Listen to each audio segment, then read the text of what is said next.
A lot of times people ask, okay, I want to do the business. I understand the power of these products. I like the compensation plan. Now, what do I do to get started? How do I do it? And I want to teach you here a simple system that is working the world over. And the fastest growing groups are those groups that are mastering this system. It's a simple system, and some of the elements of a simple system, remember, we're trying to duplicate. We're trying to create duplication. If you remember from the compensation plan, we talked about building bees, and you get 5 bees who go out there and they develop 5 bees who develop 5 bees. That's duplication. And in order to have effective duplication, you need a system that's easy to learn, a system that's easy to do, and a system that's easy to teach.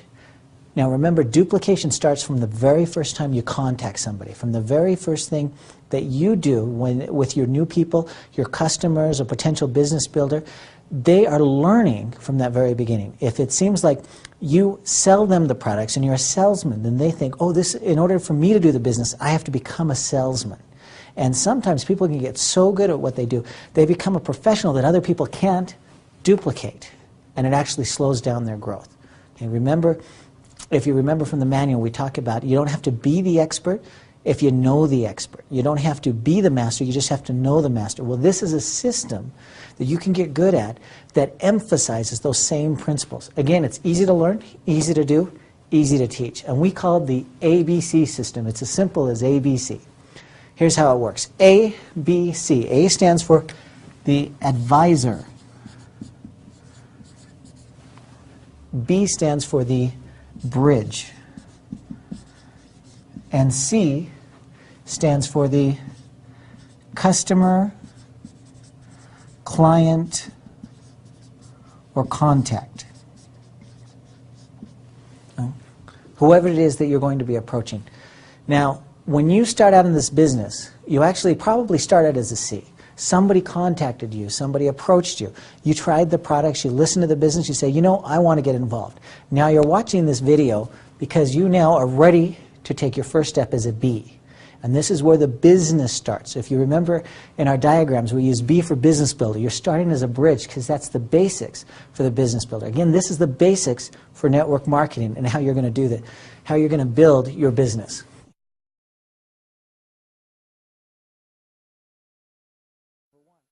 B contacts C. Where do you get your C's from?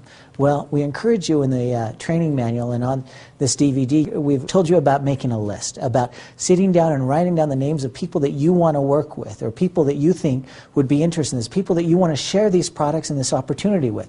Those are your C's. So how do you do it? You first contact them.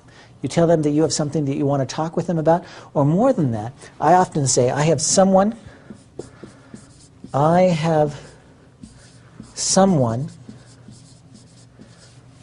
want you to meet. So in making a contact here, here's one of the most effective contacts that I've seen. And there are lots of ways to contact people, but I like this approach. I have someone I want you to meet. Who is it that you're trying to introduce? You're going to be introducing your advisor. Okay? So B contacts C and say, I have someone I want you to meet. Or maybe it's that recently I was talking with a friend, my A, and I told him about you and he wants to meet you or she wants to meet you. So maybe it's the A wants to meet them, but that's the approach, and then B brings C to meet A. Okay? So let's go over this again. This is the basics of network marketing. You make your list, you take those people become your C's. You contact a C and you bring C to meet A. A presents to C. So A does the presentation. And that's the beauty of it. You don't have to learn the presentation in order to be effective in this business. You don't have to learn it to get started. You have to become a bridge. See, your greatest asset when you get started in this business is your relationship with those people on your list. You've got the relationship here. Other people will have more experience in presenting the business, more experience in explaining the products. They might have more success than you do. Obviously, everybody starts off from the very beginning at the very, well, some people call it the bottom, but you start from zero. And you might not have all of the experience that you would like when you present to other people, but you don't need to. And in fact, it's actually better if you don't try to. You can let someone else be your advisor. Here's your goal. If you're an effective B, You create the atmosphere. You create the excitement that C has when they sit down to listen with A. And so here's your goal is C should be sitting on the edge of his or her seat, waiting to hear what A has to say. When you bring C to meet A, it's not something that's deceptive. It's not where you say, well, come over for a bite to eat. And they get there, and not only do they have donuts, they have a flip chart presentation with it. It's not something like that. It's upfront, it's honest, you treat people with integrity, but you build some excitement here. So C should be sitting on the edge of your seat, or his seat, waiting to hear what A has to say. If you can create that kind of environment, you're effectively what we call teeing up. Teeing up A. If you remember in golf, if you've ever teed off in golf, there's a tee, something that you put the golf ball on. And by having the golf ball on a tee, it's raised up out of the ground, it's easier to hit, and it's easier to hit it further. Right? That's teeing up. It's building up an excitement in C, so they're more and more interested in what A has to say. Okay? Now, some people do the opposite. They do a teeing down. You can do it in a way, it's almost like taking the golf ball and smashing it into the ground or throwing it into a sand pit and then trying to hit the ball. It's much harder to do. So the B actually has the greatest responsibility for building that atmosphere, and that's why the B stands for bridge. Okay? How is it that you do that? Well, there are two things. And the first one is very simple. It's just that whenever you're contacting the C, if you're a bridge and you're contacting C, you're just going to say things that show your respect for A. So let's write that word down, respect. You can say, I have someone that I'd like you to meet that I really admire, or somebody that I have a lot of respect for, or somebody that's been very successful in business, or someone that's an entrepreneur that's a real great guy. Anything you want to do, just a couple of sentences here. You don't want to overkill. You can pull that tee so far up out of the ground that the ball actually falls over. You don't want to do that. It's just a couple of sentences, but that's only the beginning. People say, well, in a couple of sentences, how excited can they get? And the answer is they can't get very excited. Okay? Why are we only doing a couple of sentences? If you come back to here, remember the presentation doesn't happen until A gets there. A is doing the presentation, so over the phone you're not, you're just doing the invitation as a B. Now the real key though to this respect is not just what you say when you contact the person. The real key is right here. When you bring them to meet A, it's the respect that you show A. I'll give you a couple of examples to see if you can kind of envision what I mean. I have had 2 times that I've had people introduce me to someone else. They asked me to be the A. And one, I traveled for 3 hours to meet with this person and their group. They had 6 people in the room. And this gentleman stood up in front of the room and says, you know what, I really don't know how to sell this stuff, and so I've asked Blake to come up here so he can sell it to you.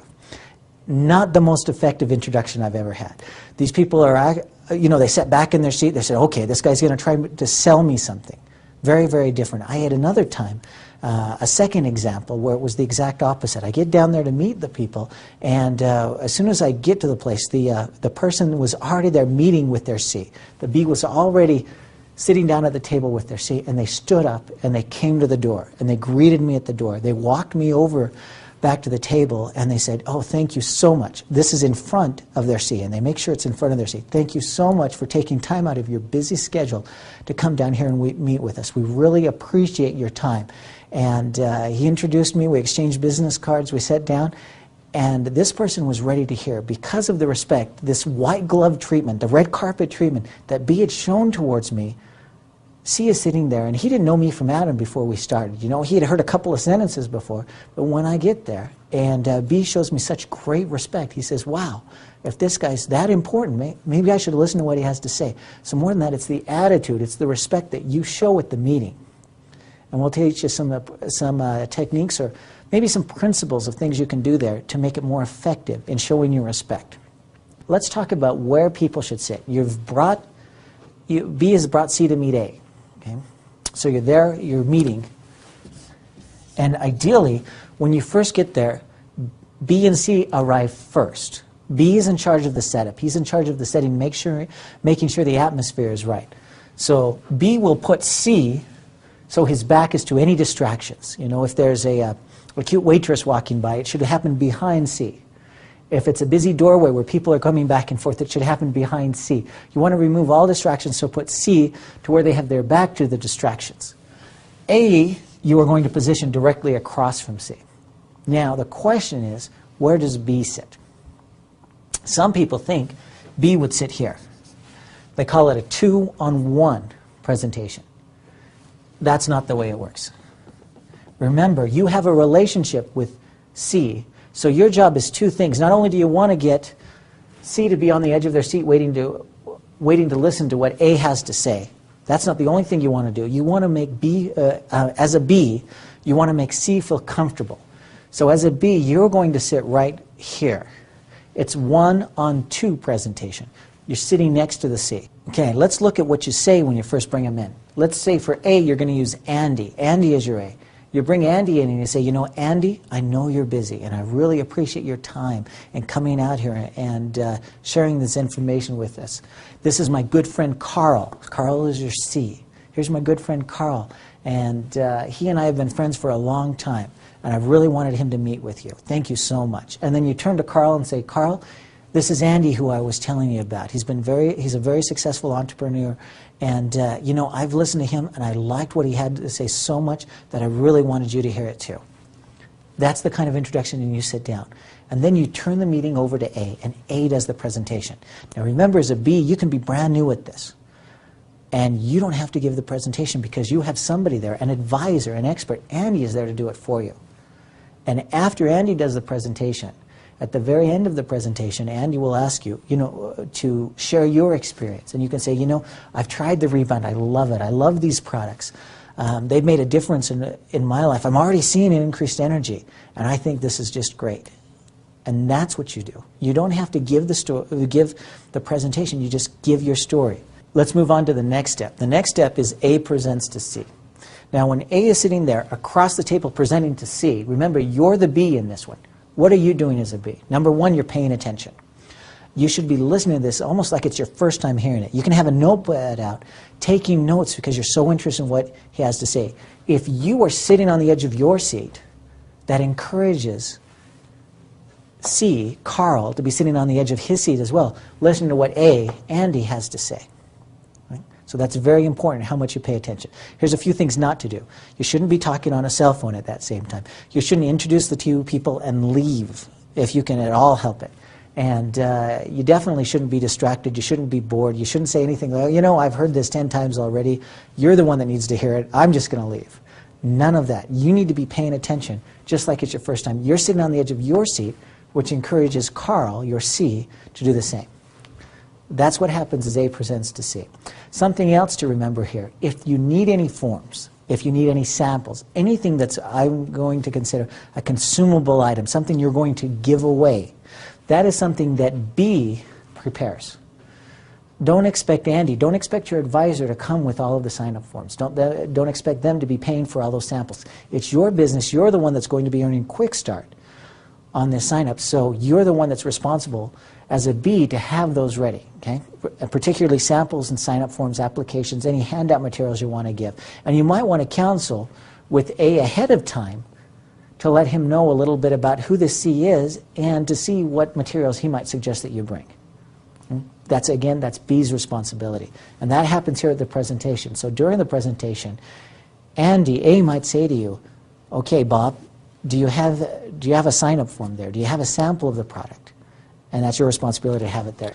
And at the end of that, B tells his experience. After A's done their presentation, B just says, you know what? It's almost like he bears testimony. He says, you know what?